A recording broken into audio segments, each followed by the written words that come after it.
தாய் தமிழ் உறவுகளுக்கு வணக்கம். ஆகஸ்ட் 15ஆம் தேதி வரைதான் கெடு விதித்தார். ஆகஸ்ட் 15ஆம் தேதி வரைதான் கெடு விதித்தார் என்ற தலைப்பில் இந்த காணொளியை நாம் காண்கிறோம். தமிழ்நாடு முதலமைச்சர் ஜோசப் விஜய் மைனாரிட்டி அரசு அமைத்துள்ளார். திமுக கூட்டணி கட்சிகளின் தயவுடன் தற்பொழுது ஆட்சி நடத்தி வருகிறார்.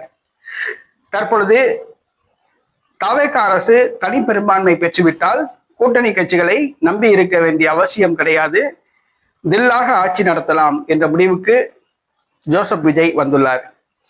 மாற்றுக் கட்சியிலிருந்து பல சட்டசபை உறுப்பினர்களை இழுக்கலாம், ஆனால் கட்சி தாவல் சட்டம் தடையாக உள்ளது.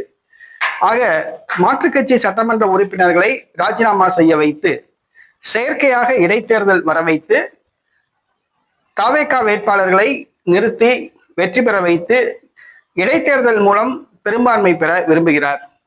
அதிமுக சட்டமன்ற உறுப்பினர்களை அணுகியுள்ளார். இதுவரை 6 சட்டசபை உறுப்பினர்கள் ராஜினாமா செய்துவிட்டு தமிழக வெற்றி கழகத்தில் இணைந்துள்ளனர். தற்பொழுது ஆகஸ்ட் 15ஆம் தேதி வரை ஜோசப் விஜய் கெடு விதித்துள்ளார்.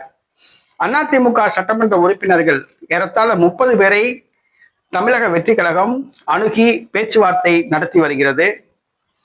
தற்பொழுது மேலும் ஒரு 8 சட்டமன்ற உறுப்பினர்கள் ராஜினாமா செய்வார்கள் என்று எதிர்பார்க்கப்படுகிறது. அதிமுக சட்டமன்ற உறுப்பினர்கள் ராஜினாமா செய்துவிட்டு தமிழக வெற்றி கழகத்தில் இணைவார்கள் என்று எதிர்பார்க்கப்படுகிறது. ஆனால் இணைவதில் சற்று காலதாமதம் ஏற்படுகிறது.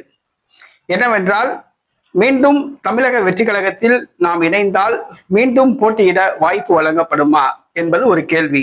இரண்டாவது, போட்டியிட வாய்ப்பு வழங்கினால் மீண்டும் நாம் வெற்றி பெறுவோமா என்பது ஒரு கேள்வி. இதன் காரணமாக அவர்கள் ராஜினாமா செய்து தமிழக வெற்றி கழகத்தில் இணைவதில் ஒரு சுணக்கம் ஏற்பட்டுள்ளது. இந்த சூழ்நிலையில் வெறுப்படைந்த ஜோசப் விஜய் ஆகஸ்ட் 15ஆம் தேதி வரை கெடு விதித்துள்ளார். யார் யார் தங்கள் எம்எல்ஏ பதவிகளை ராஜினாமா செய்துவிட்டு தமிழக வெற்றி கழகத்தில் இணைய விரும்புகின்றார்களோ அவர்கள் ஆகஸ்ட் 15ஆம் தேதிக்குள் இணைந்து விட வேண்டும் என்று கெடு விதித்துள்ளார். இது அதிமுக சட்டமன்ற உறுப்பினர்கள், குறிப்பாக இருதலை கொண்டு எறும்பு போல உள்ள சட்டசபை உறுப்பினர்கள், மதில் மேல் பூனையாக உள்ள சட்டசபை உறுப்பினர்கள் அதிர்ச்சி அடைந்துள்ளனர்.